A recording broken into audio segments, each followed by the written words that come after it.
I'm Dr. Frank Wildman, and I'm a movement expert, and I'd like to help you develop something very important in your life. Most people don't realize how important. It's called physical intelligence. We think of intelligence in all kinds of ways, and then we think often of our body in a very different way, more mechanically. Well, actually, our bodies improve things by sensing. So let's say you decided you want an exercise program, or you think you should because in fact it's good for you and good for your brain. What if you decided, okay, I'll do that, but you know, I hate going to the gym, and I don't have enough room at home for exercise equipment, and you know, I don't even like to change clothes. They do exercises, so I tend not to do it. What if you learned a way, which I could show you shortly, what if you learned a way that you could build strength through resistance, which you need? You have to have resistance to develop strength. And what if you did that in such a way that it was interesting and that you felt more clearly what muscles you were using, how the bones in your body worked, rather than having your mind focused on numbers? You know, like my third repetition, this is my fourth repetitions. Let's think of a way that's unique, brand new. I call it a kind of a tonification program, in a way that you can build strength. Let's say you're 75, 80 years old and you're really worried about exercising. You could do these exercises at that age and improve and build strength. And younger people should do it because, in fact, if you want to become a skilled athlete, you have to learn how to have physical intelligence. Okay? Let's begin. Scapula is moving. That's where the source of power is in your movements. That's where your strength lies. But you have to have the ability to sense, feel, and understand what to do to move the shoulders. And that's where we're going to start. So here's how we'll start. You can do this sitting or standing. Your choice. In fact, I'll tell you what. I'm going to take it easy today, and maybe you should too, and I'm going to do it sitting. Now, could you pick up your hands like so, and could you hook your fingers like so? You see how I'm doing this? I'm going like so, and now I'm hooking the fingers. I'm going to pull my right arm to the right, or my arms to the right, but I'm resisting with my left arm. So I have to pull quite hard, and my left arm is resisting quite hard. Then my left arm starts to pull, and it's going to go over to the left, but I'm resisting with my right one. Strength occurs with resistance. You could have to have resistance to have strength. So as I pull, look, it's not this. If you're moving like that, nothing's there because there's no resistance. So you'll have to really feel the muscles working as you go right and left. Now, also, I'm looking at you. I'm looking straight out. And as I'm looking straight out, you could pull to the right and look to the right. You might find you turn further. And you can even pull back here. And then you go all the way around and you look that way. And you could go all the way over there. So you have a range of motion that's quite large, and as you go back and forth with resistance, keep going. You can don't have more resistance than is comfortable. It could hurt your shoulders a little bit if you've had injuries to pull too hard. So don't pull too hard. Now let's just stop for a moment. Rest. Put your hands on your legs or on the armchair, whatever it is, and just feel what in your shoulders seems a little bit more alive, awake, and tingly maybe. Now, that feeling is what you need to know is understandable that with resistance. Let's do it again. This time, I'm going to go up here. Now that alone could hurt your shoulders, so be careful. Go up here so your eyes can look under it, under the hands. Now pull way up there.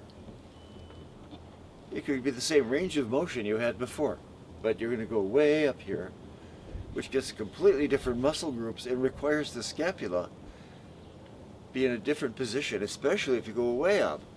And you could even look up and think, wow, that's really, can you see your ceiling easily?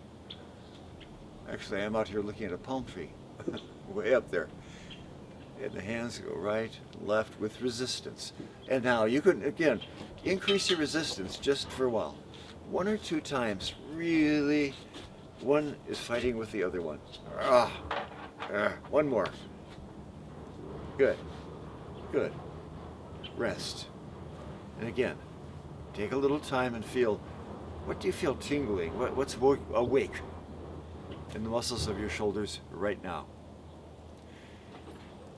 Okay, could we do another one? Let's do it.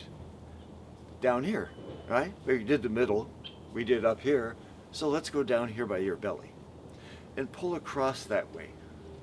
Now, one of the things you might discover, some of you, if you've had difficulties with your shoulders, that one position, high up or the middle, or this one down below, irritates you more than the other positions. So you have to be careful and make sure that you don't pull too hard. You might do really well in one position, but it's careful in the other one. Good. Again, just rest. Take it easy and just feel. It's important that you sense what you're doing, because the sensations of what you're doing is what your brain uses as information. You're feeding your brain, yeah? And in feeding your brain sensory information, it'll help you move much more easily. So the important thing is, do not count numbers. You know, like I went 1 time across, 2 times across, whatever. I have something I'll send to you if you're interested, called Numbers That Numb Us. If you're looking at numbers and counting numbers while you're exercising, it decreases your ability to focus on the actual usage of your body, the sensations that are required to move. What if this position of interlocking the fingers hurts you? It's just uncomfortable. Here's an option. Hold on to your wrist. You can do the same thing. Let's do it, in fact. Yeah, everybody.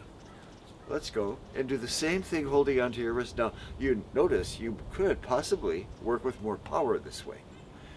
We started with something easier on the shoulders. This is going to use more muscular effort as you go from side to side this way. And really see how you can resist the pull. If I pull to the left now, my right arm is pulling hard to the right. Now stop and go up right away. Go up right away. Hold on to that same wrist and just go again, side to side. In this position, with the hands pulling, a hand pulling a wrist. Okay? Now how many times should you do this? Oh, that's up to you. When you feel, I feel I've had enough. I feel what I'm doing clearly. I feel the muscles really working. Think, okay, that's enough.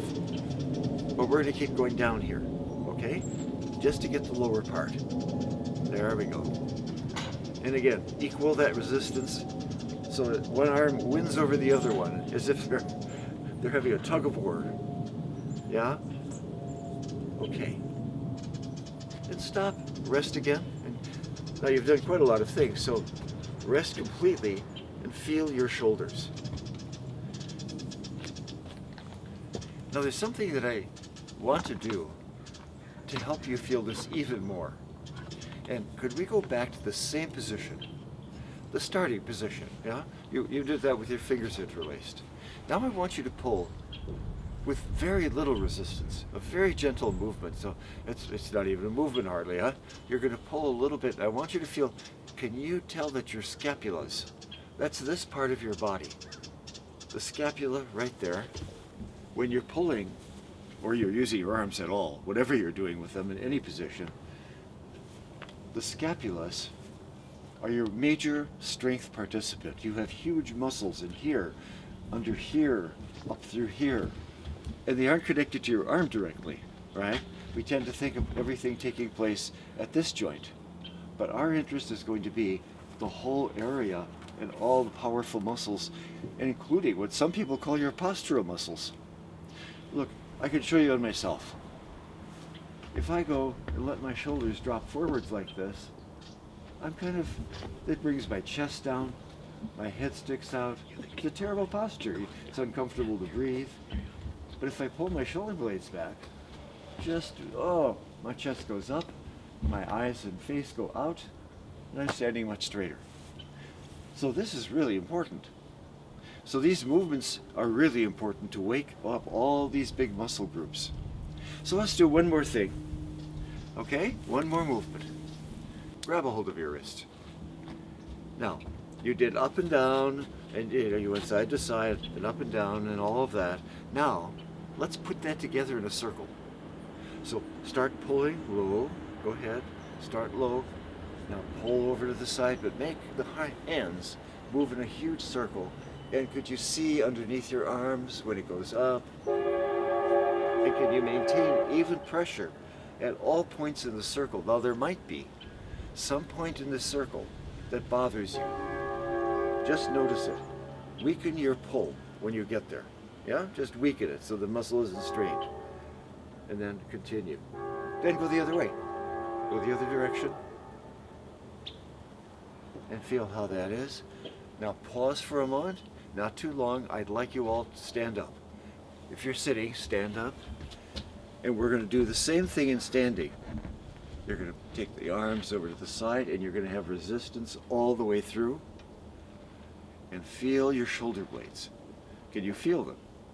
See, a lot of people feel something in the shoulder, but can you go into the back? Go the other direction. All the way around. All the way around. Feel all the movements that occur in your trunk to enable this big circle. And now rest. And just drop your arms. And see, what does that feel like? You didn't count how many times you did anything, and I encourage you not to. Don't think about counting. Think about feeling. What do you feel right now? Because what you're feeling, if you feel tingles or a little worn out, yeah, a little fatigue, that's your muscles building. It's going to take them a while, but it's a good way to start building shoulder muscles. Because again, it's not just going to be shoulder muscles like we think of, like the ones that move our arms, the ones that do these things, right? These movements. No, it's the ones that take the arm way back and way powerfully move our arms around. Yeah? Those are the muscles that we're interested in. And that takes place back here. You could consider these, the muscles in your scapula to your spine, to be your almost like postural muscles. Okay? So sometimes do it sitting, sometimes do it standing. And now you have more coming, okay? And as we continue with this program, in the next series, we'll add more movements for you that are very interesting, and in fact, well, you'll find them possibly the ideal way to build strength, because you're doing it through your own sensorium rather than somebody telling you what to do to build a muscle. Okay, thank you. Thank you for your time.